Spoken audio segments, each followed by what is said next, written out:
이번 수련회에 불만 사항이 없을 것 같은 한 가지가 있는데, 무슨 먹을 것을 못 먹어서 힘들었다 이런 얘기가 안 나올 것 같습니다.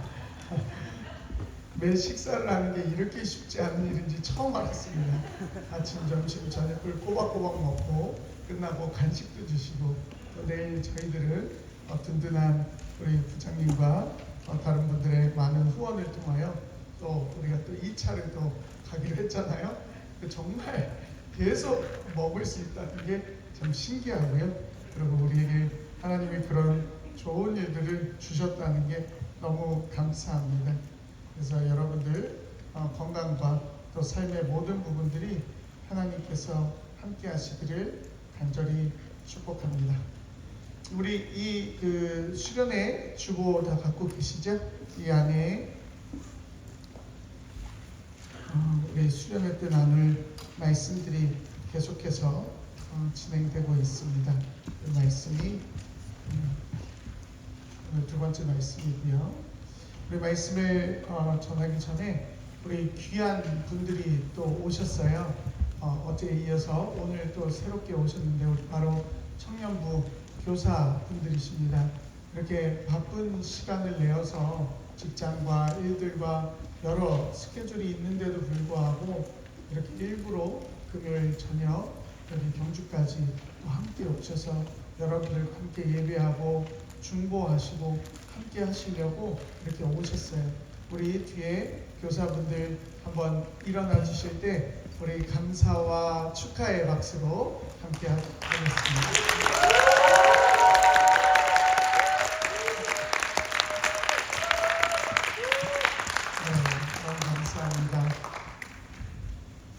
우리 시작할 때 한 가지 기도를 했으면 좋겠는데요. 지금 이제 15분 뒤면 우리 순복음 대구교회 금요 철야 예배가 시작이 돼요. 제가 지난주에 금요 철야 예배를 드리면서 감동을 받은 게 뭐였냐면, 교회에서도 우리 수련회를 위해서 꼭 기도해 주시더라고요. 중고등부 수련회를 위해서 함께 기도했는데, 우리가 먼저 예배 시작하기 전에 순복음 대구교회 금요철야, 또 우리 청년들이지만 수련회에 못 와서 그래도 금요철야 예배에 또 오는 친구들이 있을 거 아니에요? 그런 분들, 그리고 오늘 철야에 우리에게 기름 부으심이 넘치고 하나님의 역사가 강력한데, 그 모든 것들이 동일하게 우리 순복음 대구교회 금요철야 예배에도 흘러가고 함께 은혜를 받고 함께 하나님 만나는 시간 되게 해달라고, 우리 잠시 우리 교회를 위해서, 우리 또 담임 목사님을 위해서 그렇게 주여 일창하고 함께 기도하겠습니다. 주여 하나님 감사합니다. 하나님, 우리 순복음 대구교회 금요철야 예배가 이제 10분 뒤면 시작합니다. 하나님, 우리에게 임하신 강력한 성령의 역사, 하나님 기름 부으심의 역사, 하나님의 함께하심의 역사가 하나님 우리 교회 가운데도 동일하게 넘치게 하여 주시옵소서. 하나님, 수련회에 참여하지 못하여서 아버지 하나님 금요철야 예배로 또 함께하고 있는 우리 지체들이 있습니다. 우리 성도들이 있습니다. 하나님, 동일한 은혜가 흘러넘치게 하여 주시옵시고, 그곳에서도 이곳에서도 하나님의 놀라운 역사가 나타나게 하여 주시옵소서. 우리 모두가 하나님을 만나는 놀라운 역사로 나아가게 하여 주시며, 우리 순복음 대구교회 성령의 놀라운 역사와 하나님의 임재가 넘치는 교회가 될 수 있도록 하나님 인도하여 주시옵소서. 하나님 함께하여 주시옵소서. 이 시간 우리를 붙들어 주시옵소서. 하나님 역사, 하나님, 순복음 대구교회가 여기 있습니다. 하나님, 청년들은 이곳에 있고 또 우리 모든 성도들, 또 담임 목사님은 우리 대구에 있습니다.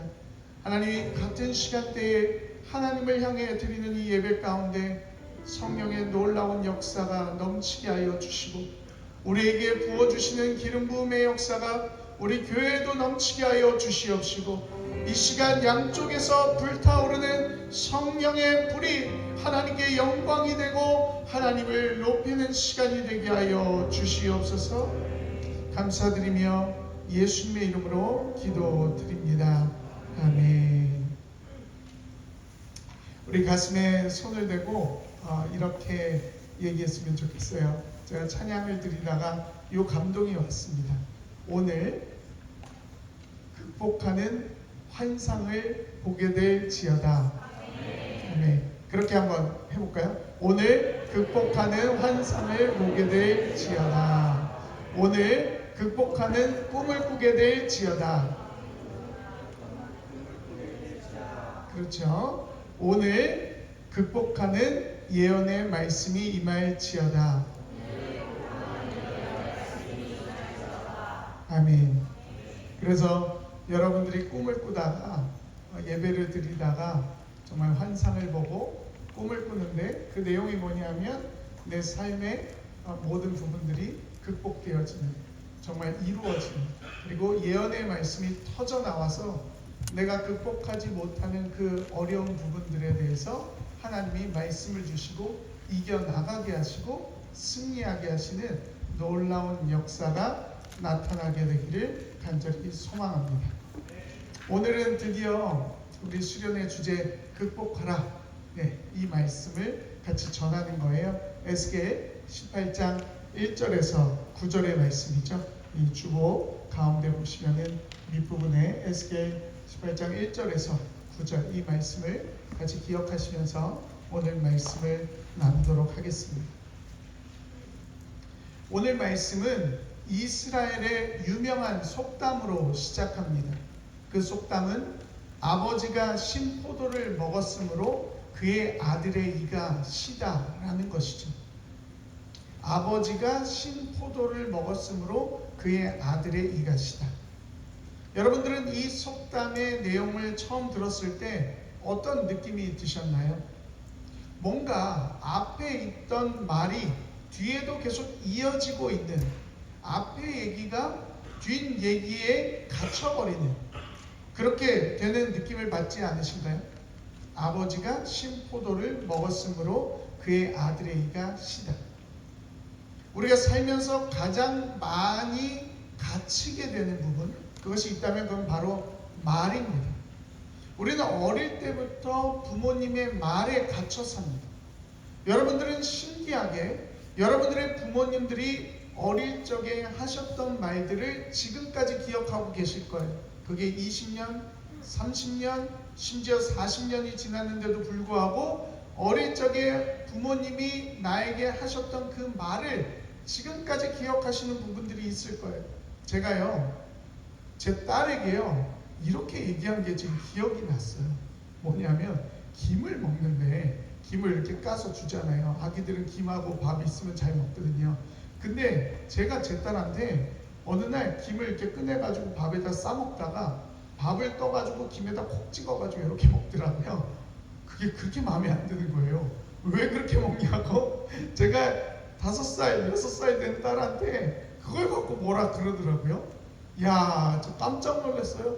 저는 그렇게 살고 싶지 않았는데 저도 모르게 제 딸에게 그 애가 뭘 안다고 김을 이렇게 찍어 먹을 수도 있는 거지. 근데 밥을 떠가지고 김에다 콕 찍어가지고 그거 있는 거 먹었다고, 다 같이 먹는 김을 자기 혼자 먹는 것처럼 그렇게 먹었다고 제가 딸에게 뭐라고 했던 말이 갑자기 기억이 나더라고요. 이 설교 준비하다가 깜짝 놀랐습니다. 여러분들 부모님들이 여러분들에게 어릴 때부터 했던 말들이 하나하나 있을 거예요. 그 말들이 지금도 나로 하여금 머뭇거리게 하고 하지 못하게 하고 그것 때문에 갇혀있는 부분들이 많다는 것이죠. 우리나라 여배우 중에 정말 뛰어난 여배우 한 명을 꼽으라면 그 사람이 전도연입니다. 굉장히 오랜 시간 동안 계속해서 배우 생활을 하고 있고 최근에도 일타 스캔들이라고 굉장히 많은 시청률을 올리며 이렇게 오랜 기간 배우 생활을 하는데도 참 대단하다 그런 평가를 받았죠. 이 정말 뛰어난 여배우 전도연의 얘기를 제가 한번 들어본 적이 있었는데요. 굉장히 인상 깊었어요. 그게 뭐냐면 전도연이 굉장히 잘 살잖아요. 돈도 굉장히 많고 연예인들이 굉장히 비싼 집에서 살고 굉장히 좋은 것들을 다 갖추고 있는데 전도연이 아직도 어머니가 어릴 때 했던 말 때문에 극복하지 못한 지점이 있대요. 그게 굉장히 좀 충격적이었습니다. 그게 뭐냐면 두루마리 휴지를 한 칸 이상 사용하지 않는다는 거예요. 화장실에 들어가서요, 그 한 칸 똑 뜯어가지고 그 한 칸으로 모든 걸 해결한대요. 전도연이요. 너무 신기하지 않아요?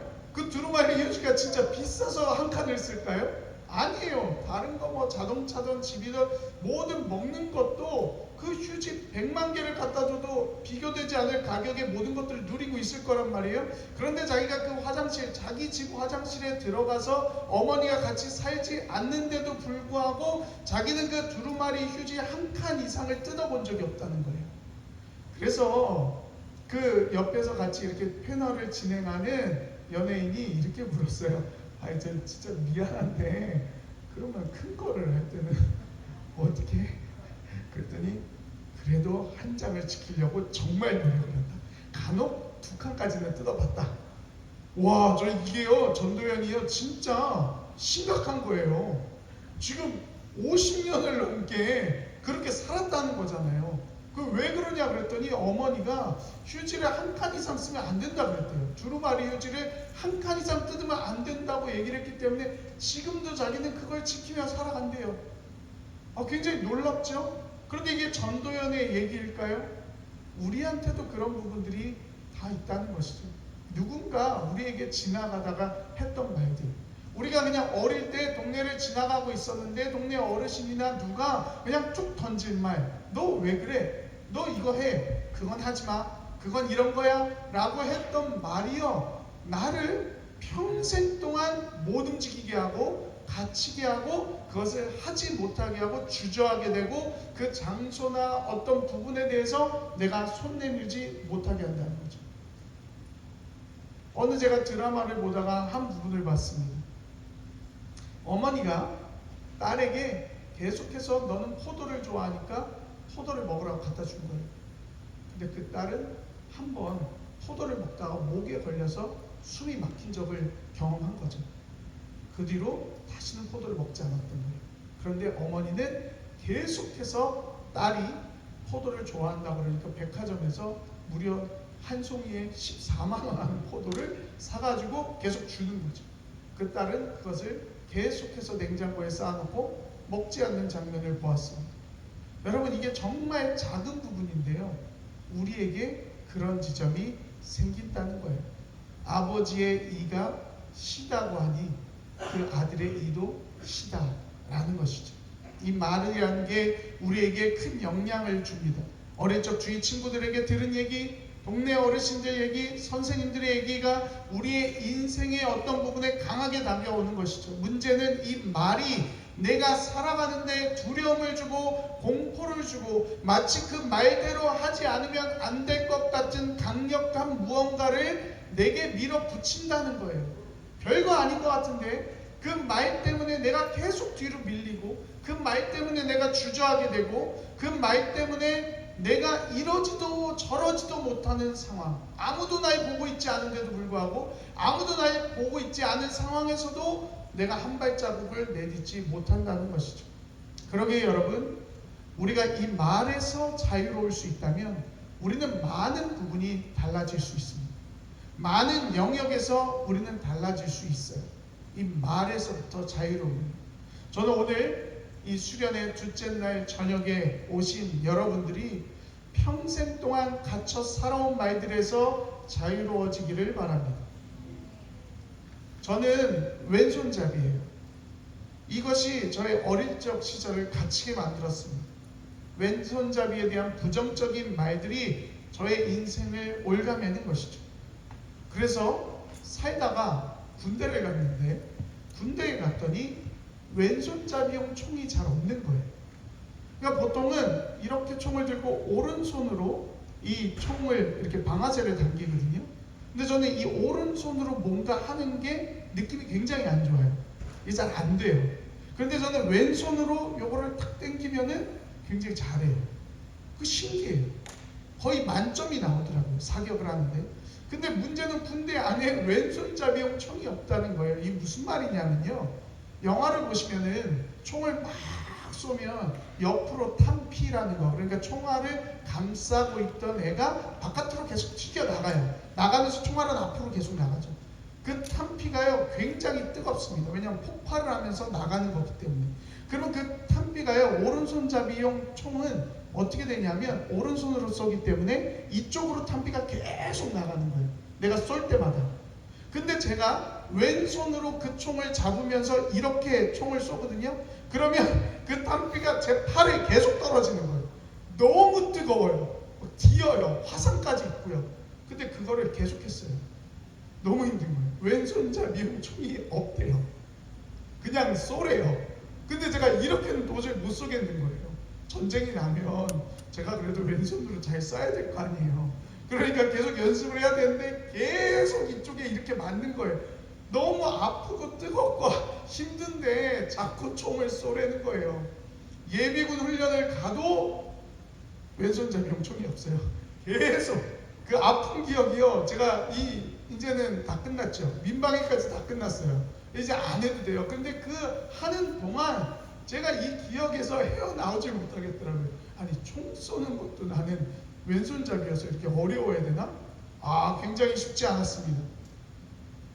제가 어릴 때 탁구 치는 걸 좋아해가지고 우리나라 국가대표 선수 중에 정현숙 선생님이라고 은메달을 따신 선생님에게 직접 탁구를 배웠어요. 에이스들만 모아가지고 한 20명이 애들이 초등학교 때 정현숙 그 국가대표 선수에게 탁구를 배웠습니다. 한 20명. 근데 그 중에 왼손잡이가 저 하나였어요. 그래서 선생님이 여기서 공을 툭 쳐주면 제가 반대편에서 이렇게 치고 도는 거예요. 20명이 뺑글뺑글 돌면서 계속 공을 치는 거예요. 그런데 저는 왼손잡이잖아요. 계속 공을 이쪽으로 주시잖아요. 그러니까 오른손잡이들이 이렇게 치고 돌아야 되는데 저는 일로 와가지고 공을 칠 수가 없는 거예요. 왼손이니까요. 그러니까 저는 그 탁구 교실을 국가대표한테 몇 년을 배웠는데도 불구하고 스매시를 배워본 적이 없어요. 시원하게 속 시원하게 이거를 한번 해본 적이 없어요. 맨날 이렇게 받아야 되는 거예요. 이렇게 백으로만 받아야 되는 거예요. 그래서 기가 막히게 백만 잘해요. 이걸 못해요. 탁구를 국가대표한테 2년 동안 배웠는데 이걸 못해요. 요것만 할 줄 알아요. 계속 이쪽으로 줬거든요. 왜? 왼손잡이 저 한 명이었어요. 아무도 저에 대해서 그걸 해주지 않더라고요. 밥을 먹을 때도 초등학교 때 선생님이 그 앞에 저한테 오래요. 앞에 앉혀놓고 제가 왼손으로 밥을 먹으면 바로 몽둥이를 들어서 머리를 때리셨어요. 오른손으로 먹어야 돼요. 선생님하고 딱 30cm 앞에서 밥을 먹어야만 했어요. 계속 왼손으로 먹으면 톡 치시는 거예요. 다시 오른손으로 먹어요. 밥을 먹을 수가 없었어요. 정말 먹기가 싫은 거예요. 근데 그걸 왜 맨날 선생님 앞에서 밥을 먹어야 하는가? 오른손으로. 왼손으로 왜 먹으면 안 되는가? 굉장히 어렵더라고요. 그래서 저는 끝내 결국에는 노력을 해서 오른손으로 글씨 쓰는 법을 배웠고요. 오른손으로 뭔가 하는 걸 배웠어요. 계속했어요. 그래서 양손이 되었지만 아직까지도 그 왼손잡이라는 왼쪽으로 뭔가를 해야 된다라는 것들이 굉장히 어려웠어요. 자동차를 운전할 때도 마찬가지였습니다. 우리나라는 예전에 스틱이라는 이 매뉴얼로 운전을 하는데 제가 면허를 딸 때 그걸로 땄거든요. 근데 저는 이 오른손으로 기아를 잡는 게 불편한 거예요. 왼손이 좋은 거예요. 그래서 제 진가가 어디서 발휘됐냐? 일본을 갔더니 제가 오른쪽에 타고 왼손으로 운전을 하더라고요. 영국에 갔더니 그렇게 하더라고요. 굉장히 잘하더라고요. 왼쪽으로 도로가 반대편으로 돼 있고 왼손으로 맞춰져 있으니까 너무 좋은 거예요.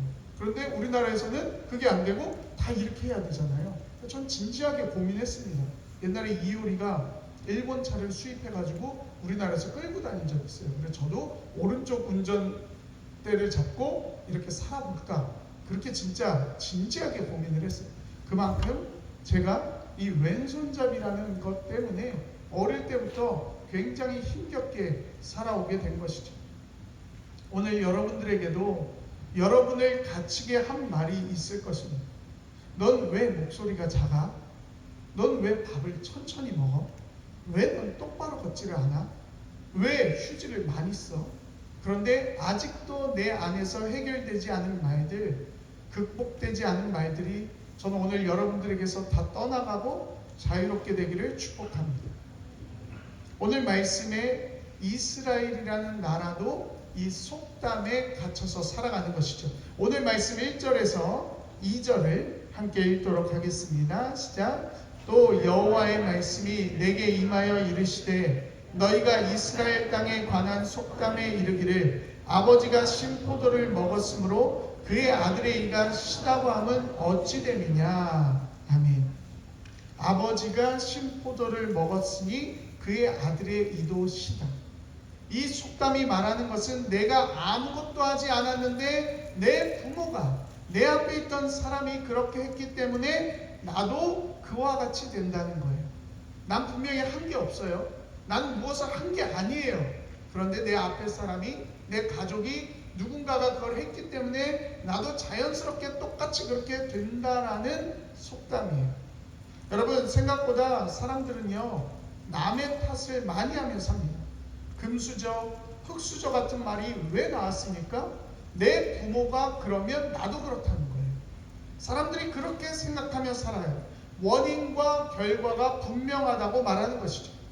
우리가 사는 시대의 메시지를 한번 들어보세요. 우리가 사는 시대가 계속해서 메시지를 던지고 있어요. 어떤 말을 던지고 있어요. 더 이상 극복할 수 없다는 것들을 계속 던집니다. 세상이 던지는 메시지들을 한번 잘 들어보십시오. 이 나라의 젊은이들이 앞으로 나아갈 길은 없다라고 말합니다. 이미 젊은이들의 길은 정해졌다고 말해요. 그래서 이 시대 젊은이들이 향해 연애, 결혼, 출산을 포기한 세대라고 하여 3포 세대라고 정의해버렸어요. 조금 시간이 지나니까요, 연애, 결혼, 출산, 내 집 마련, 인간관계를 포기해야 하는 5포 세대라고 정의를 하더라고요. 시간이 좀 지나니까요, 연애, 결혼, 출산, 내 집 마련, 인간관계, 꿈, 희망도 포기해야 하는 7포 세대라고 정의하답니다. 그러더니 조금 더 시간 지나니까 모든 것을 포기해야 되는 무한대 M포 세대라고 우리를 세상이 정의해버렸어요. 신문에 대놓고 기사를 써버려요. 너희는 모든 걸 포기할 수밖에 없는 세대다. 본인들이 해준 게 없잖아요. 근데 우리를 왜 마음대로 정의를 해요? 그런데 세상은 우리를 향해 그렇게 얘기한다고요. 정의를 다 해버렸어요. 왜 안 되는가? 어떻게 하면 극복할 수 있는가를 얘기해 주는 것이 아니라 너희는 이것도 안 되고 너희는 이것도 안 되고 너희도 이것도 안 되니까 너희 세대는 M포 세대야. 무한대로 포기할 수밖에 없는 세대야 라고 세상의 신문과 뉴스와 모든 것들이 우리를 그렇게 정의 내려버렸다는 것이죠. 그래서 이 시대의 메시지에 귀를 기울이면 우리에게 남는 것은 절망밖에 없습니다. 그러나 오늘 이 에스겔의 말씀을 듣고 우리가 바라봐야 하는 것은 예전에도 구약 시대에도 하나님을 믿는 이스라엘 백성들이 오늘 우리가 듣고 있는 이 시대의 메시지를 똑같이 들었다는 거예요. 이 메시지는 이 시대에만 들린 메시지가 아니라는 것입니다. 수천 년 전에도 똑같이 그 시대 사람들을 향하여 똑같이 얘기를 했다는 거예요. 속담으로 아버지의 이가 시니까 그 아들의 이가 시다. 너 아무것도 안 했는데 너 앞에 있던 사람이, 너의 가족이, 너 부모가 그랬으니까 너도 그런 사람이 될 수밖에 없다라는 게 수천 년 전에도 유행하며 이 시대의 목소리를 냈다는 것이죠. 속담으로 계속해서 서로 그렇게 얘기를 했다는 것이죠. 이게 비단 오늘날의 메시지가 아니라는 것입니다. 아버지가 신포도를 먹었으니 그 아버지의 아들의 이도 실 수밖에 없다. 문제는 이 시대의 메시지를 듣고 있는 것이 하나님이 우리에게 원하시는 거냐는 거예요.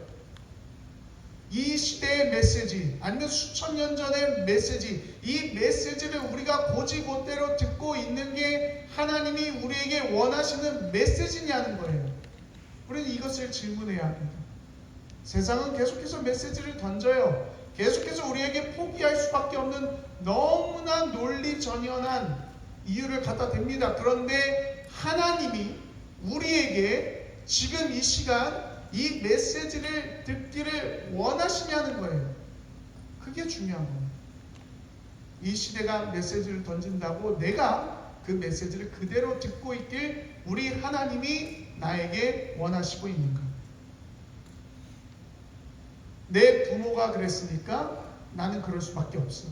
우리 집은 원래 그러니까 나는 그럴 수밖에 없어. 나는 이것을 벗어날 수가 없어. 이 세상이 그렇게 돌아가고 있으니까 나는 아무것도 바꿀 수 있는 게 없어 라는 것이 우리 안에서 계속 메아리쳐 올라오지 않냐는 거죠.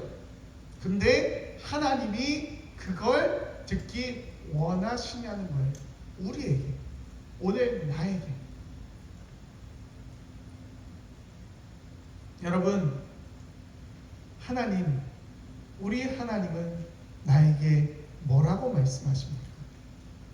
여러분들의 생각은 어떠세요? 하나님이 나에게, 우리에게 계속해서 극복하지 말라라고, 극복하지 못하는 너희들이라고 말씀하시는 분이라 생각하세요? 아니면은 내 내면 깊은 곳에서부터, 내 영혼의 깊숙한 곳에서부터, 아니, 하나님은 나로 하여금 극복할 수 있게 하시는 분이야. 나에게 새로운 삶을 주시는 분이야. 아니, 내 모든 배경, 환경, 상황들을 뛰어넘어서 하나님은 나를 이전에도 보지 못했고 이후에도 보지 못할 존재로 세워가실 분이야 라는 것이 여러분들 안에서 올라오냐는 것입니다. 저는 오늘 순복음 대국교회 청년부 모든 지체분들이 이 예배를 통하여 자신을 극복하는, 자신을 뛰어넘는 그런 기회, 그런 경험, 그리고 그런 원동력을 갖게 되기를 축복합니다. 오늘 그러면 나 자신을 극복하는 그 원동력은 어디서부터 나올까요? 바로 여러분들이 지금 나오신 이 예배에서부터 나오는 것입니다. 전 여러분들이 참 귀하다고 계속 지금 깜짝깜짝 혼자 놀래고 있어요. 이게 막 자꾸 눈물이 울컥울컥 나요. 슬퍼서도 아니고요. 너무 감격스러워서 자꾸 울컥울컥 혼자 해요. 왜 그러냐? 왜냐하면 제가 계속해서 이 대학 청년부 시절을 거쳐서 계속해서 사역을 하면서 교회 밖을 이렇게 떠나본 적이 없거든요. 그리고 뭐 전국에 유명한 교회란 교회는 다 경험해보고 또 사역도 다 해보고 그랬는데 우리 이 청년부처럼 이런 귀한 공동체를 제가 본 적이 없는 것 같아요. 청년들이 이렇게 모일 수가 있을까요? 수련회라고? 저는 청년부 수련회 3일 한다 그래서 깜짝 놀랐습니다. 그래서 저는 다 대학생인 줄 알았어요. 근데 우리 청년부 이렇게 제가 계속 조사를 해보니까 대학생 거기 없더라고요. 다 직장 갖고 있고 다 청년들이더라고요. 휴가 내고요. 왔다 갔다 하고요. 아침에 일하고 다시 오고요. 돌아가서 다시 내일 아침에 일해야 될 사람 수두룩하고요. 집이 정말 멀고요. 교회 오는 것도 쉽지 않더라고요. 교회 오는 것도 30-40분 거리에서 오더라고요. 아까 제가 한 자매에게 제가 물어봤어요. 깜짝 놀랐어요. 저는 그렇게 멀리 사는지 모르고 맨날 교회에 있으니까 집 앞이 교회인 줄 알았어요. 그랬는데 40분 뭐 그냥 버스 타고 오면 1시간이 넘는 거리에서 교회로 오는데 맨날 얼굴이 보이길래 제가 너무 궁금해가지고 사실 주소가 다른 곳에 따로 있냐고 이렇게 물어본 거였는데 아니래, 거기서 오는 거 맞대요. 창녕인가요? 거기서 온대요. 그래서 내가 분명히 며칠 전에 같이 있다가 밤 10시, 11시까지 있는 걸 봤는데 그럼 집에 갔다 그 다음날 어떻게 온 거지? 그랬더니 우리 교회 언니가 또 이렇게 차로 40분 운전해서 그 밤에 새벽에 데려다 주고 그랬다는 거예요. 그래서 제가 꼭 집어서 물어봤죠. 누구냐? 누가 데려다 주냐고. 나중에 제가 천사처럼 좋은 선물 하나 갖다 주려고요. 정말 귀하잖아요. 근데 오늘도 봐요. 금요일이라고 또 어제 목요일에는 시간을 내지 못했던 우리 지체들이, 우리 교사 선생님들이 이렇게 일부러 시간을 내서 퇴근하시고 일을 마치고 여기까지 또 달려오셔서 아까 전에 이렇게 책상 테이블을 더 깔고 더 오시니까 오늘 한 20분이 어제보다 더 오셨거든요. 그래서 저 의자를 까는데 너무 감사한 거예요. 아니 뭐 이런 데가 다 있어요. 진짜 수련회 한다고 사람들이 자꾸 오고 막 많이 오고 또 끝나고 오고 다 태워서 오고 또 앞에 픽업 나가서 오고 터미널 갔다 오고 너무 감사하잖아요. 이렇게까지 오는 여러분들의 그 예배를 향한 마음, 거기에 우리의 원동력이 있다는 것입니다. 예배를 통하여서 하나님이 우리에게 극복하는 원동력을 주신다는 거예요. 여러분, 일상을 떠나서 주님에게 집중하는 시간은 매우 중요합니다. 우리가 세상에 반복되는 그 얘기들을 듣다가, 그리고 그 얘기에 갇혀서 살다가 세상의 소리에 볼륨을 줄이고 예수님께로 그 귀를 열기 시작하면, 주님은 우리에게 얽매여져 있던 것들, 우리에게 갇혀 있던 것들, 우리에게 풀려지지 않는 것들을 하나씩 하나씩 벗어내라고, 풀어내라고 말씀하시는 것이죠. 무엇을 통해서요? 예배를 통해서. 그래서 저는 오늘 예배를 기대합니다. 오늘 여기에 오신 여러분들의 문제, 환경의 문제, 물질의 문제, 가정의 문제, 결혼의 문제, 취업의 문제, 자신의 일에 대한 문제, 새로운 길을 걸어가는 문제, 이 모든 것들의 해답이 예배를 통해서 주어지고, 예배를 통해서 부어지고, 예배를 통하여 쏟아지기를 축원합니다. 그러면 여러분, 이제 우리 하나님의 기준을 한번 들어보시겠습니까? 그것이 바로 오늘 말씀 3절에서 4절의 말씀입니다. 우리 함께 읽겠습니다. 시작. 주 여호와의 말씀이니라.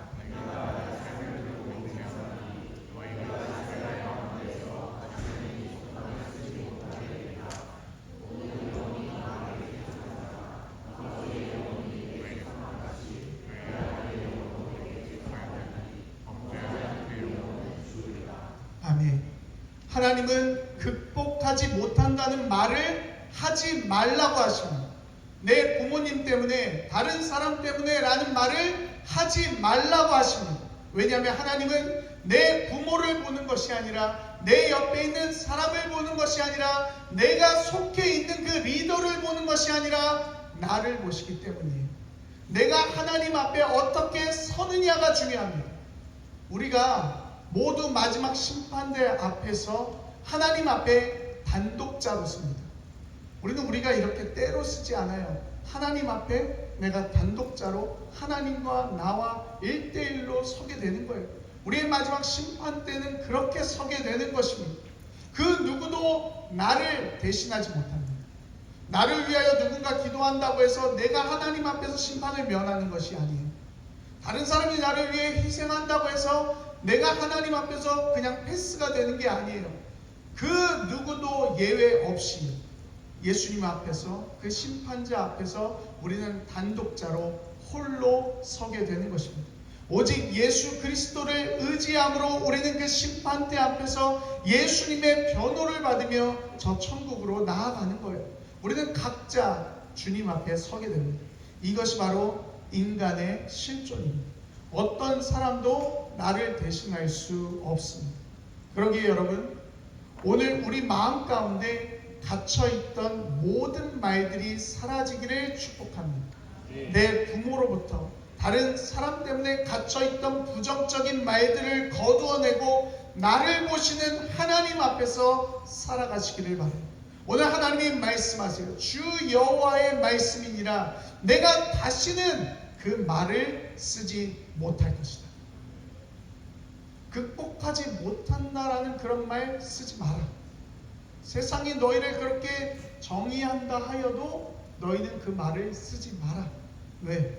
내가 너희에게 그 말을 쓰지 못하게 할 것이기 때문입니다. 여러분, 그러기에 하나님의 말씀을 따라가십시오. 하나님의 기준을 따라가십시오. 하나님은 오늘 우리에게 어떻게 극복하며 살아야 하는지를 말씀을 통해 알려주십니다. 하나님은 바로 삶에서, 우리가 살아가는 삶에서 그 모든 것들을 극복하며 살아가라고 말씀하시는 것이죠. 그 삶에서 극복해야 될 내용들이 바로 오늘 말씀 5절에서 9절에 나타납니다. 우리 5절에서 9절을 함께 읽도록 하겠습니다. 시작. 사람이 만일 의로워서 정의와 공의를 따라 행하며 산 위에서 재물을 먹지 아니하며 이스라엘 족속의 우상에게 눈을 들지 아니하며 이웃의 아내를 더럽히지 아니하며 월경 중에 있는 여인을 가까이 하지 아니하며 사람을 학대하지 아니하며 빚진 자의 전환물을 돌려주며 강탈하지 아니하며 줄인 자에게 음식물을 주며 벗은 자에게 옷을 입히며 별일을 위하여 구워주지 아니하며 이자를 받지 아니하며 스스로 손을 금하여 죄를 짓지 아니하며 사람과 사람 사이에 진실하게 판단하며 내 율례를 따르며 내 규례를 지켜 진실하게 행할진대 그는 의인이니 반드시 살리라. 주 여호와의 말씀이니라. 아멘.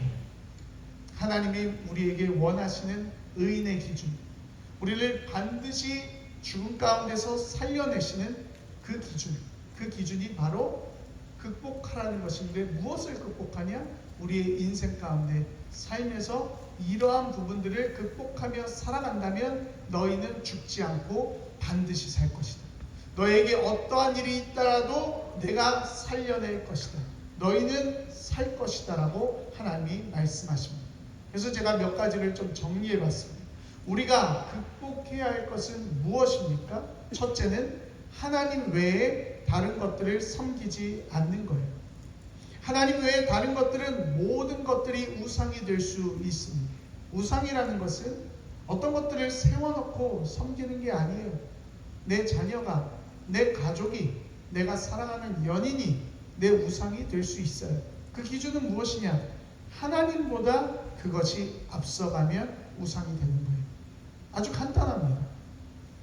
내가 내 아내를 사랑해요. 내 남편을 사랑해요. 그럼에도 불구하고 내 아내가 하나님보다 더 앞서가면 그 아내는 우상이 되는 거예요. 제가 결혼을 하기 전에, 그리고 결혼을 할 때 가졌던 생각들이 있어요. 제가 일찍 결혼을 했으면 제 아내가 제 우상이 되었을 거예요. 저는 그걸 원했거든요. 전 제 아내를 빨리 만나고 싶었고 일찍 결혼하고 싶었어요. 그런데 그거 하나님이 원하시는 게 아니었어요. 왜냐하면 제가 건강하지 않았거든요.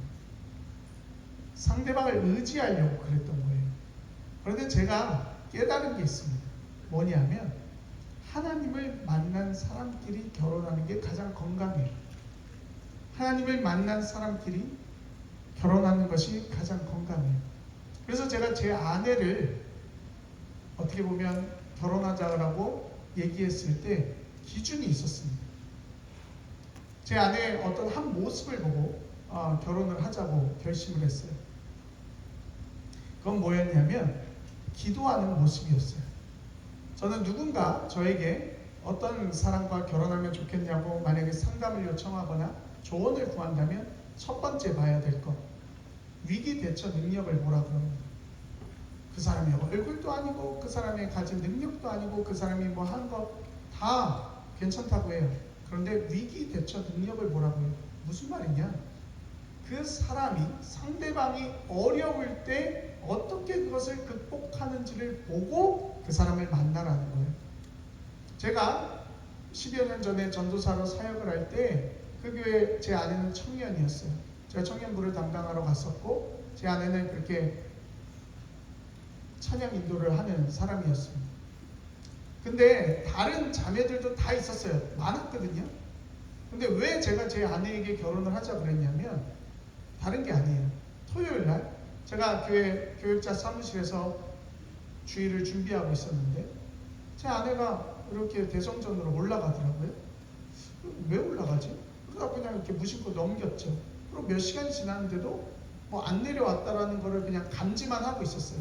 그리고 저는 그날 토요 기도회를 준비해야 되기 때문에 성전을 세팅하러 올라갔습니다. 그런데 거기에서 홀로 그 성전에서 기도하고 있는 아내의 모습을 본 거예요. 제가 그 모습을 보고 그 아내가 어떤 사람인지 뭔지도 모르는데 그냥 결혼해야 되겠다는 마음을 먹었어요.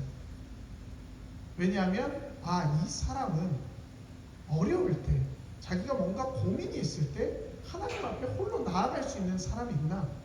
그게 된 거예요. 그래서 좀 어이가 없긴 하지만 제 아내를 딱 3번 만나고 결혼하자 그랬습니다.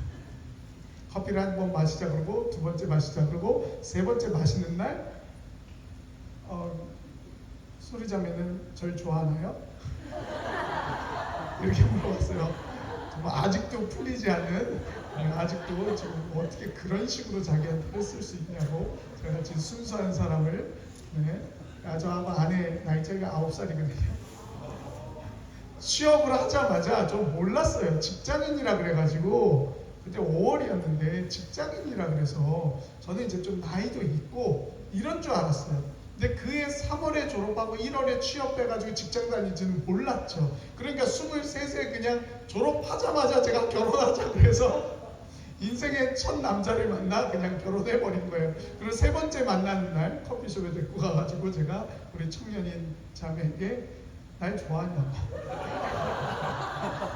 아직도 정말 많은 세월이 지났지만 저한테 왜 본인은 나한테 고백을 안 했냐 이게 아직도 의문입니다. 그래서 아니 나는 이미 다 준비가 됐으니까 일단은 나는 일방적으로 좋아하는 건 잘못됐다고 생각을 한다. 서로 좋아해야 된다고 생각을 하는데 그러려면 내가 좋아하는 건 당연한 거고 그쪽이 날 좋아해야 서로 좋아하는 게 되니까 그러면 결혼하면 되는 거지 않냐.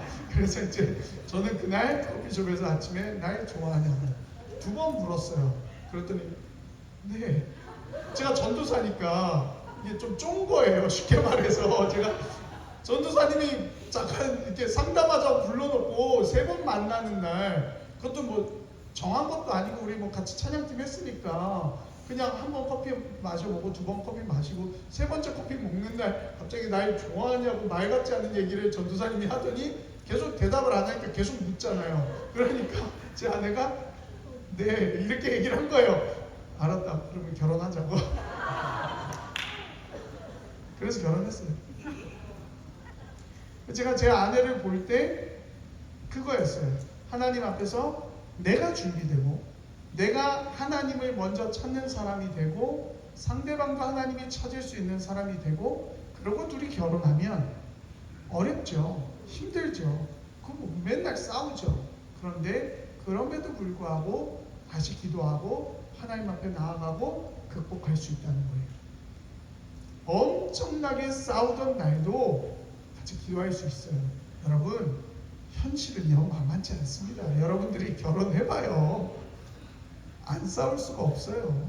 정말 길바닥에서 전 진짜 너무 깜짝 놀랐어요. 강릉 길바닥에서요 사람 한 명도 없는데 택시 타고 서울 가시겠다고 자기는 본가로 가겠다고 목사인데 저 정말 진짜 제가 그 길거리에서 정말 무릎 꿇고 빌었습니다. 말 못할 얘기들 많아요.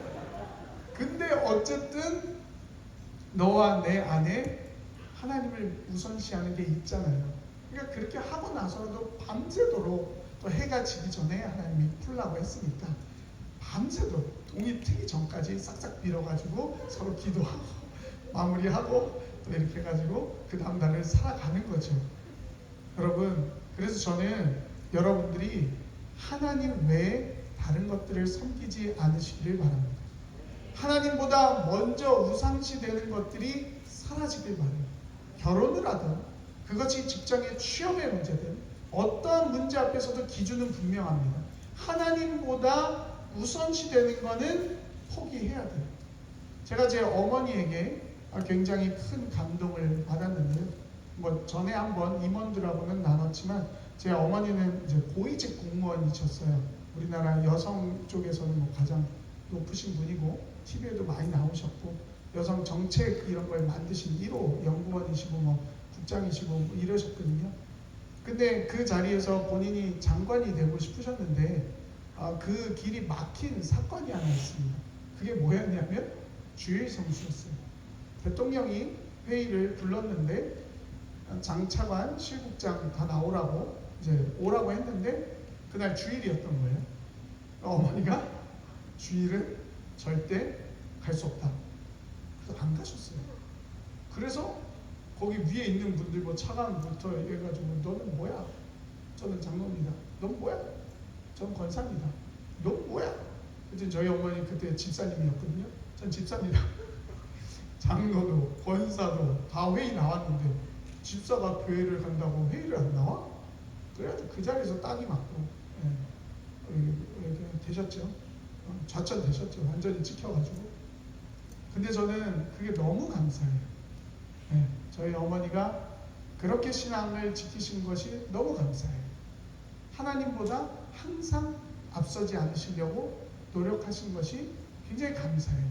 세상적으로는 굉장히 높은 지위에 계셨지만 늘 순수하게 하나님보다 앞서지 않으려고 정말 부단히 노력하셨어요.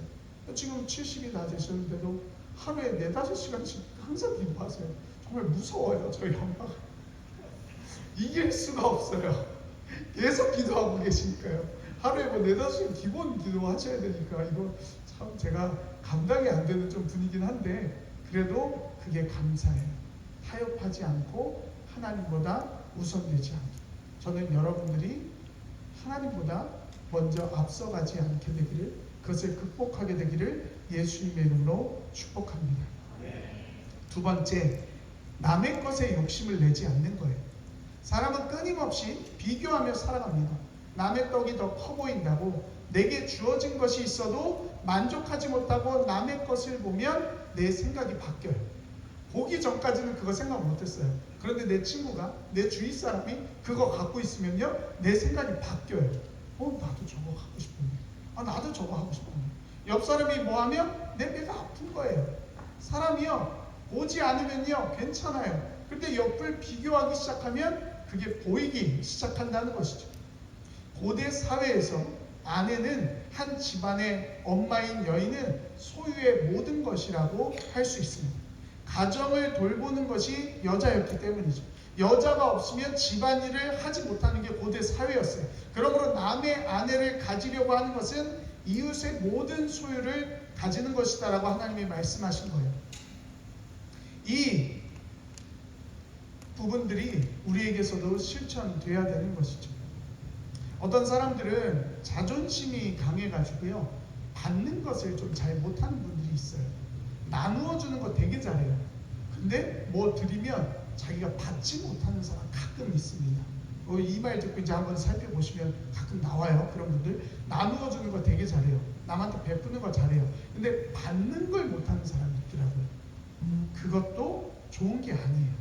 받는 것도 잘할 수 있어야 돼요. 그것도 뭔가 문제가 있는 것이죠. 나누어 주기만 잘하는 분도 욕심을 가진 거예요. 상대방을 생각하지 않거든요. 상대방이 주는 거에 대해서 그것을 받아들이지 못하는 거거든요. 그러니까 나누어 주기만 하고 받지 못하는 것도 우리에게 잘못된 부분이라는 것이죠. 세 번째, 다른 사람을 괴롭히지 않는 거예요. 월경 중에 있는 여인은 힘듭니다. 마법에 걸린 날은 배려를 해줘야 되는 거예요. 그런데 그걸 모르고 자꾸 불편한 걸 요구하면은 안 되는 거예요. 하나님이요, 이 부분을 분명하게 얘기해 주셨어요. 월경 중에 있는 여인은 힘들다. 내가 이해할 수 없는 지점이에요. 근데 이해할 수 없다고 내 기준으로 다른 사람을 쪼면은 그 잘못된 것입니다. 그 사람이 얼마나 어려운지 얼마나 아픈지 어떻게 알아요? 그런데 내가 보기에 겉으로 티가 안 나니까 괜찮아, 계속해, 그냥 해, 그거 진행하세요, 이렇게 얘기해버리면 그 상대방은 굉장히 힘든 것이죠. 우리가 다른 사람을 괴롭히고 있을 때 잘 봐야 돼요. 상대방의 입장을 고려해야 합니다. 사람은 계속 괴롭힙니다. 학대를 합니다. 가만히 두지를 않아요. 아주 안 좋은 버릇이죠. 저희 아버지는 또 좀 특이한 분이신데, 제가 좀 희한한 분들에게서 자라가지고, 저희 아버지는 핸드폰 3개씩 갖고 다니시는 분이에요. 번호가 다 틀려요. 제가 아는 번호도 틀려요. 저한테 연락 오는 번호 틀리고요. 저희 아버지는 이 정보 보안 쪽에서 일을 하시는 분이세요. 그래서 우리나라에 뭐 한전에서 오래 계셨고 대학 교수도 하시고 하셨는데, 한전에서 이제 우리나라에 이제 울진 나진 성공이라고 뭐 원자력 발전소 뭐 이런 거 있잖아요. 우리나라 옛날 죽어라 외웠던 울진 나진 성공. 거기 이제 그런 컴퓨터 프로그램을 해가지고 어떤 원자력 발전, 우리 뭐 가다가 송전탑에 신호를 줘가지고 컴퓨터 프로그램으로 전기 흐르게 하고 막 이러는 거 하시는 분이에요. 그러다가 이제 더 극으로 가셔가지고 본인이 우리나라를 지켜야 되겠다 생각해서 정보 보안이라는 공부를 계속 하시더니 정보 보안과 교수님이 되셨어요. 그래서 자기는 자랑스러운 우리나라의 화이트 해커다. 무슨 말이냐? 북한에서 디도스 공격을 하잖아요. 그럼 이 화이트 해커로서 자기가 그 나쁜 공격들을 막아내는 어떤 정보 보안의 끝. 그래서 절대 기밀 누설을 하면 안 돼요. 어렸을 때부터 저는 집 전화번호를 알려드리면 안 되고 아버지의 행방에 대해서 알려드리면 안 됐었습니다. 모든 어떤 물건들이 저희 집 앞에 항상 쌓이는데요. 그거 다 뇌물이에요. 그 뇌물을 받으면 안 된대요. 왜냐하면 이런 컴퓨터 쪽 전산 뭐 이게 있다 보니까 한전이라는 회사가 한 번 컴퓨터를 바꾸면 한 대를 바꾸겠어요? 수천 대, 수만 대를 한꺼번에 바꾸죠. 그 결정권을 아버지가 갖고 계셨어요. 그러니까 온갖 컴퓨터 회사나 어디에서 다 우리 거 한 번만 사달라고 집 앞에다가 뇌물을 계속 쌓아놓고 가는 거예요. 근데 그거에 대해서 되게 철저하셨어요. 절대 그건 안 된다. 그러니까 저한테 가끔 이렇게 막 고기도 오고 뭐도 오고 맛있는 것도 있는데 그저 뜯어보고 싶거든요. 절대 건드리지 마라. 손도 건드리지 마. 바깥에 그대로 쌓아. 막 진짜 뭐 장난도 아니었어요. 근데 뭐 전화번호도 알려드리면 안 되지. 아버지가 어디 가신 것도 알려드리면 안 되지. 아버지 번호는 한 개가 아니지. 여러 개인데 저한테 돌아가면서 전화가 오지. 스마트폰은 절대 해킹당한다고 쓰면 안 된대요. 그래서 투지폰을 끝까지 갖고 다니셨어요. 그 투지. 그래서 SK에서 빌었습니다. 아버지에게. 제발 그 011 번호를 제발 끝내달라고. 안 끝나요. 아 정말 진짜 대단하신 분. 제가 봤을 때는 무서운 분입니다. 근데 그 성격으로 저를 엄청 쪼아대셨어요. 어렸을 때부터. 제가 5살 때 아버지에게 혼났습니다. 죽을 뻔했어요. 이유가 뭔지 아세요? 천자문을 떼지 못해서. 노노 맹자를 5살에 읽지 못해서. 아버지는 5살에 다 하셨대요. 미치겠는 거예요, 진짜. 제가 혼나는 주된 이유는요, 되게 재밌어요. 책을 45도로 읽지 않을 때. 죽을 때까지 맞아요, 진짜. 45도로 들어가지고 정확하게 책상에서 의자의 간격을 띈 다음에 책을 45도 각도로 서가지고 정확하게 정독을 해야 돼요. 만약에 그걸 30도로 흐리거나 아니면 90도로 들거나 집에 들어오시자마자 안 됩니다. 밥을 먹다가 밥 한 토를 남겼다. 안 됩니다. 정말 뭐 CD를 하다가 CD가 긁혔다. 기스가 났다. 전 그날 집 나갔습니다. 제가 처음 가출한 날이 그날이에요. 뭐냐면 CD가 있는데요. 저희 아버지가 이제 책이랑 CD가 엄청 많으셨어요. 그런 어떤 뭐 전국을 돌아다니면서 수집을 엄청 하셔가지고 집에 뭐 전에 부장님한테 말씀드리니까 안 믿으시더라고요. 책장이 거의 한 30개 정도 있었거든요. 어머니하고 아버지하고 책을 엄청 읽으셨으니까 뭐 책이 진짜 끝도 없어요. 그래서 사면이 항상 방이 책이에요.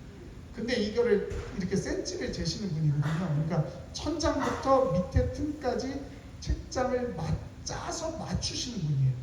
그래가지고 단 1mm의 공간이 없어요. 그러니까 사면이 책으로 둘러싼 방에 저는 항상 살았어요. 제가 제일 싫어하는 게 뭐냐면 책 냄새예요. 책 냄새가 너무 싫었어요. 그래서 나중에 제가 극복하면서 성령의 충만함을 받아 아버지의 책장을 다 집 밖으로 집어 던졌습니다. 책을 다 버렸어요. 거의 한 6,000권을 버려버렸어요.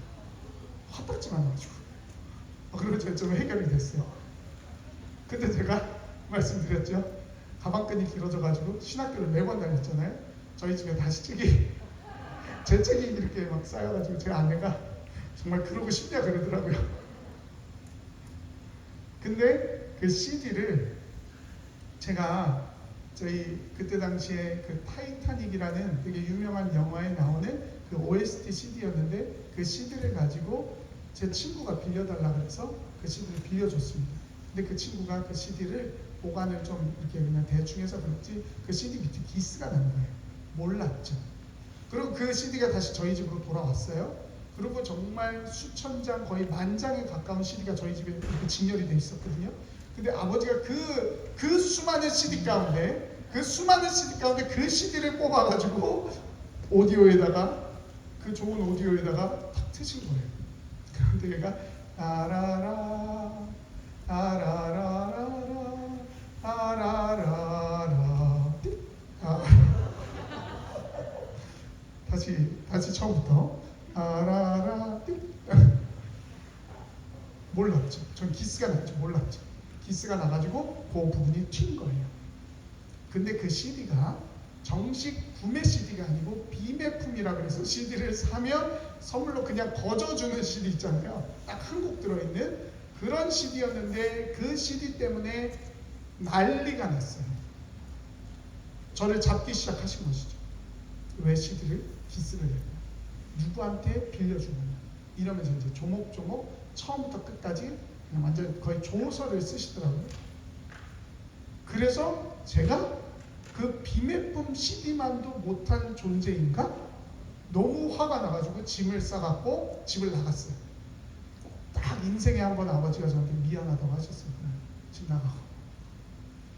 굉장히 좀 어렵게 그런 부분들을 어릴 때부터 계속해서 쪼임을 당하면서 살았습니다. 그런데요, 저희 아버지가 하도 저를 쪼아서 그러신지 저도 상태가 안 좋아지잖아요. 그럼 제가 제 아내를 쪼더라고요.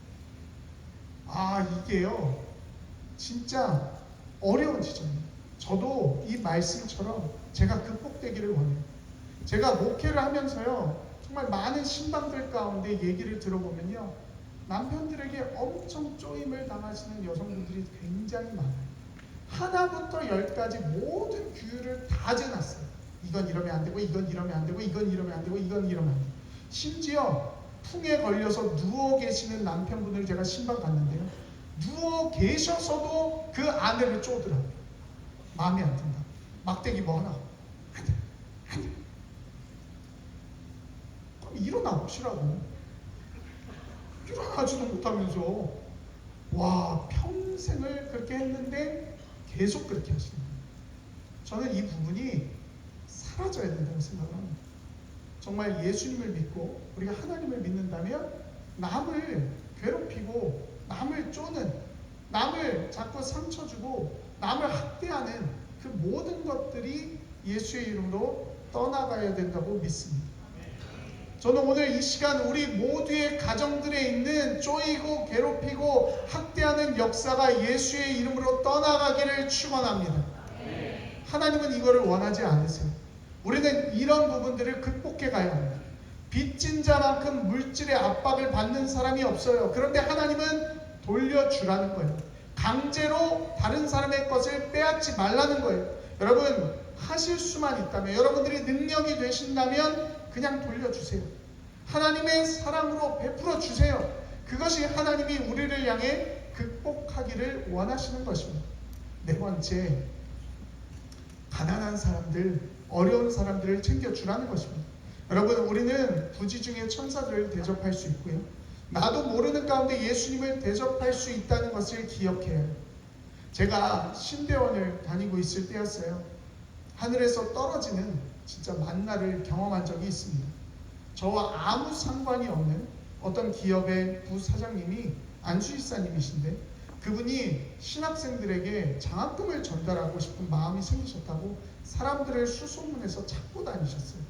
누군지도 모르지만 어쨌든 내 앞에 그 장학금을 주고 싶은 신학생들을 찾아와 봐라, 옆 사람들에게, 지인들에게 얘기를 한 거죠.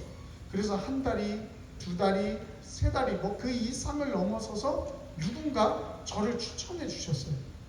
아무 연관이 없어요. 아는 분이 아니에요. 그런데 정말 뜬금없이 저를 누군가 추천을 했고, 전 추천을 받은 그날 신학교 앞에 렉서스가 왔습니다. 그래서 렉서스를 타고 인천 송도로 갔어요. 한 2시간 걸려서 송도로 갔어요. 그리고 그 회사에 딱 내려가지고 가가지고 부사장님이라는 분인데 이제 그 안수집사님이시래요. 그래서 전 전도사였잖아요. 그러니까 저보고 기도를 해달라고, 그래서 저 떨리는 마음으로 막 기도를 했어요. 안수집사님을 막 이래요. 누구신지도 몰라요. 지금까지도 누군지를 몰라요. 근데 그분이 이렇게 하얀 봉투를 주시면서 장학금이라고 이래 주시고, 우리 회사 구내식당이 너무 잘 돼 있으니까 식사하고 돌아가시라고, 갈 때는 전철 타고 가라 그러더라고요. 올 때는 렉서스 타고, 갈 때는 전철 타고 이렇게 갔습니다. 안주일사님이신 그분을 뵙고 감사를 드리고 기도하고 장학금을 받아서 돌아왔어요. 너무 신기한 체험이었죠. 왜냐하면 저는 아버지가 목회하는 걸 완전 반대하셨거든요. 그거에 완전 끝을 냈거든요. 호적을 파겠다고 해서 실제로 이게 연을 끊으셨거든요, 저하고. 지금도 저하고 안 보세요, 저희 아버지가. 제가 신학을 한 것 때문에. 굉장히 그게 좀 강합니다. 아까 전에 뭐 보셨지만 전고 모한의 끝을 날리시다가 아들이 잘하던 음악 그만두고 신학하겠다고 하니까 그게 너무 싫으셔서 저하고 연 끊자고 회사에서 책상 뒤엎고 끝내셨어요. 그러고 나서 저의 모든 소유를 다 끊어내셨어요. 저 20대예요. 음대 다니면서요, 차 끌고 다녔습니다. 아버지가 주시는 카드로 긁고 다니고 진짜 풍요롭게 살았어요. 어렵게 살아본 적이 없어요. 근데 아버지가요, 바로 신학하자마자 차 폐차시켜버리고 모든 걸 다 끊어냈어요. 100원도 없어요. 걸어 다녔어요. 버스를, 솔직히 되게 웃긴 일이었지만 제가 버스를 타본 적이 없는 거예요. 차를 계속 끌고 다니니까, 어릴 때부터. 그래서 맨 처음에 버스 타고 지하철 타는 게 너무 힘들었어요. 어떻게 해야 되는지 잘 몰라가지고. 그 정도로 적응하는 시간이 오래 걸렸는데요. 돈이 하나도 없으니까요. 진짜 하나님 앞에 기도를 한 거예요. 하나님, 하늘의 만나가 나오게 해주세요. 저희 아버지가 그러셨거든요. 피보다 진한 게 뭔 줄 아냐? 사상이다. 넌 너의 길을 가라. 난 나의 길을 가겠다. 하늘에서 떨어지는 거 먹고 살아라. 그러고 저를 내쫓으셨거든요. 그래서 저는 그때 집도 없이 그냥 나와가지고 교회 옥탑방에 살았고, 십자가 밑에서 한번 난방도 안 되고 찬물 나오는 데서 사역하고 그러면서 살았어요. 과일 하나 사려고 1시간 고민했어요. 슈퍼에서. 살까 말까 살까 말까. 그렇게 살아본 적이 없어요. 근데 하나님이 저를 훈련시키려고 과일 하나 할인, 그거 50% 할인하는 거 있잖아요. 그거 갖고 1시간 동안 놨다 뺐다 그렇게 하나님이 만드시더라고요. 그런 상황이다 보니까 전 진짜 하늘에서 뭐가 떨어져야만 했어요. 그런데 진짜 기적 같은 일이 벌어진 거예요. 그리고 그 저를 알지도 못하는 분이 저를 데려가서 장학금을 주신 것이죠. 제가 처음 본 회사였어요. 그 회사가 무슨 회사인지를 모르겠는 거예요. 도대체 나중에 기억을 해보고 싶은데 좀 마크도 특이했고 인천 송도에 있는데 아무리 검색을 해도 나중에 그게 무슨 회사인지 몰랐어요. 근데 코로나가 터지고 그 회사가 뉴스에 나오기 시작하더라고요. 바로 셀트리온이었어요. 급성장했죠. 거기에 부사장님이었고, 그 셀트리온을 제가 검색해보니까 회장님부터 다 크리스찬이셔가지고 그렇게 좋은 일들을 많이 하고 계셨더라고요. 그 셀트리온 본사에 제가 간 거였어요. 근데 그때 당시는 몰랐죠. 근데 코로나 때 엄청 급부상해서 뉴스에도 나오고 많이 알려지고, 저거야, 저 마크야, 초록색 땡땡땡 셀트리온, 저 회사를 간 거였는데 걔가 이름이 익숙치가 않아가지고 기억을 못하고 있다가 하나님이 그 회사를 통해서 제 모든 것들을 인도하셨구나, 그렇게 알게 되었습니다. 여러분, 누군가로부터 부지 중에 대접을 받게 되면 누군가에게 부지 중에 대접하게 됩니다. 제가 목회를 하면서 어려운 성도님들을 좀 많이 만나게 되었어요. 그래서 그 어려운 성도님들 신방을 자주 갔습니다. 이분이 장애인이신데 다리가 안쪽에 없으시고 또 뇌에 문제가 있으셔가지고 뇌에도 문제가 있고 굉장히 좀 여러 가지로 어려우신 분이었어요. 근데 뇌에서 자꾸 이 덩어리가 자꾸 퍼져서 이제 혈관이 터질 수 있는 좀 상황. 근데 건드리면 이게 잘못되면 그냥 한 번에 돌아가실 수 있는 상황이어서 이제 큰 병원에, 상급병원에서 수술을 받으시려고 한다는 거예요. 그래서 제가 이제 교구장이기 때문에 가서 이제 신방을 하고 기도를 해드리고 내려오는 길이었어요. 병원에서 기도를 마치고 내려오는데 제 마음에 부담이 엄청나게 왔습니다. 그분이 형편이 굉장히 어렵거든요. 예, 기초생활 수급자셨고 또 장애를 가지셨고 또 자녀가 있는데 하기가 굉장히 어려운 거예요. 근데 저도 어렵거든요. 근데 제 마음에 굉장히 큰 부담이 오는 거예요. 근데 저는 다른 건 없는데 카드가 있잖아요. 내 손에 잡히지 않는 현금, 긁으면 되는 카드가 있잖아요. 하나님이 마음을 강하게 주셔서 그냥 원무가로 갔습니다. 원무가로 가서 그 몇 층에 계시는 어떤 환자분 이 수술비가 어떻게 되냐고 물어봤어요. 그랬더니 한 1,000만 원이 넘더라고요. 그게 제가 어떻게 긁어요? 1,000만 원을. 그래서 그러면 그 일부분만 제가 좀 이렇게 긁을 수 있을까요? 그래가지고 일부분만, 작지만 제가 정성을 다해 그 일부분을 이렇게 긁었어요. 그러고 이제 왔죠. 그러고 나서 계속 기도하고 계속 있었는데 성도님이 퇴원을 하시고 어떻게 된 과정들을 다 얘기하시는데 하나님이 너무 잘 도와주셔서 모든 것들이 병원비도 해결되고 다 해결되고 너무 잘 됐다는 거예요. 제 마음이 그날 하나님의 마음을 조금 알게 됐습니다. 처음이었어요.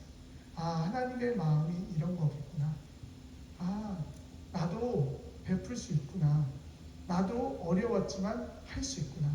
하나님이 나에게 뭔가를 하게 해주시는구나. 그리고 하나님이 나를 향해 이런 마음을 갖고 주셨던 것이구나. 그걸 그날 처음으로 깨닫게 된 것 같아요. 여러분, 예수님은 작은 소자에게 한 것이 나에게 한 것과 같다라고 하셨어요. 우리가 기억해야 할 것은 늘 부지 중에 우리가 천사를 대접할 수 있고 예수님을 대접할 수 있다는 것을 기억해야 돼요. 다섯 번째, 돈을 위해서 살지 말라는 것입니다. 돈은 우리를 흔드는 여러 가지 이유가 됩니다. 잠언 17장 23절은 악인은 사람의 품에서 뇌물을 받고 재판을 굽게 하느니라 라고 얘기합니다. 뇌물이 사람을 움직인다는 것이죠. 돈이 굉장히 강력한 거예요. 이익을 취하는 뇌물은 판단력을 흐리게 만듭니다. 우리의 삶의 많은 부분에서 투기를 하고 주식을 하는 부분에 대해서 우리는 좀 잘 생각해 봐야 해요. 말씀에 이자를 받지 않는다는 것은 상대방의 어려움을 헤아리라는 거예요. 돈 때문에 사람을 흔들지 말라는 것입니다. 이게요, 우리가 투자를 하고 하는 부분 자체가 모두가 잘못됐다고 할 수는 없어요. 그런데 우리가 뉴스에서도 보고 그러잖아요. 그 뭐 전세 사기꾼들이나 뭐 이런 사람들 보면 정말 상대방이 얼마나 어렵게 모아서 그거 한 건데 그 돈을 갖고 싹 해가지고 다 달아나 버리잖아요. 진짜 그러면 안 되거든요. 진짜 상대방의 마음을 헤아리지 않는 거거든요. 하나님 그거 원하시지 않거든요. 근데 사람들은 두려워하지 않고 그런 일들을 하는 것이죠. 우리가 극복해야 되는 건 무엇이냐? 그러한 부분들을 볼 때 우리는 하지 말아야 되고, 우리가 있는 곳에서 우리 주위 사람들이 그러한 일을 벌일 때 그것을 우리는 막아서는 사람들이 되어야 한다는 거예요. 여러분, 우리는 나누어주고 베풀어주는 사람들이 되어야 합니다. 내가 나누어주고 베풀어주는 것이 아니에요. 내가 나누어주고 베푸는 사람이 되면 물질은 저절로 따라오게 돼 있습니다. 제가 한 성도님에게 이런 얘기를 들은 적이 있습니다. 분명히 나누고 베풀면 돈이 더 생기는데 가만히 있으면 돈이 줄더라. 이런 고백을 실제적인 경험에서 들은 적이 있습니다. 우리가 상대방을 향하여 나누고 베풀면 그것은 하나님이 채우십니다. 그러나 내가 사람을 향하여 이익을 보려고 계산하고 있다면 그것은 오히려 내가 적어지는 원인이 된다는 것이죠. 이거 느낌 아니에요. 어떤 뭐 가설 아니에요. 하나님이 이런 원리로 일하시기 때문에 가능한 것입니다. 내가 나누고 베풀면 하나님은 반드시 우리에게 채워주신다고 말씀하셨어요. 그런데 내가 계산하고 이익 가지고 그 모든 것들 하고 주잖아요. 그러면 내 것이 점점 줄어들어요. 이게 하나님의 원리이기 때문입니다. 저는 우리 모두가 나누어주고 베푸는 사람으로 극복되기를 바랍니다.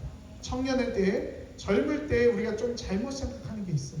내가 가진 게 없으니까, 아직은 내가 그럴 때가 아니니까 자꾸 움츠려들고 나누고 베푸는 거에 대해서 좀 망설일 때가 있어요. 그런데 여러분, 그러지 마세요. 우리 순복음대국교회 청년부는 정말 청년의 때부터 나누고 베풀고 하나님이 주신 그 큰 마음으로 자꾸 차고 넘치는, 내 것을 나눌 때 하나님이 채워주시고 하나님이 갚아주시고 하나님이 큰 그림을 보게 하시고 하나님이 놀라운 일들을 이루시는 것을 보게 되시기를 축원합니다. 그래서 여러분, 오늘 우리가 극복할 수 있는 방법이 무엇입니까? 그것은 바로 하나님의 말씀을 따르고 지키는 거예요. 그러면 반드시 살아나리라. 살아나리라. 생명이 우리에게 임한다는 것입니다. 극복할 것이다. 부모가 그랬다고 해서, 세상이 그렇다고 해서 내가 같은 결과를 가지고 살아가는 것이 아니라 하나님이 극복하게 하셔서 너는 반드시 새롭게 살게 될 것이다. 어떤 상황 가운데서도 살아날 것이다. 살 길이 반드시 주어진다.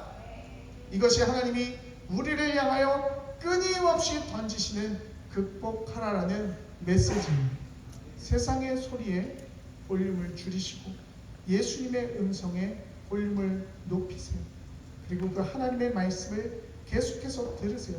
나를 향하여 극복하라, 극복하라, 극복하라, 극복하라 하시는 그 하나님을 만나게 되시기를 예수님의 이름으로 축원합니다. 우리 이 시간 함께 기도하며 찬양하며 나아가기를 원하는데요. 우리 수련의 주제곡인데 주님의 마음을 가진 자, 우리 함께 찬양하며 나아갔으면 좋겠습니다.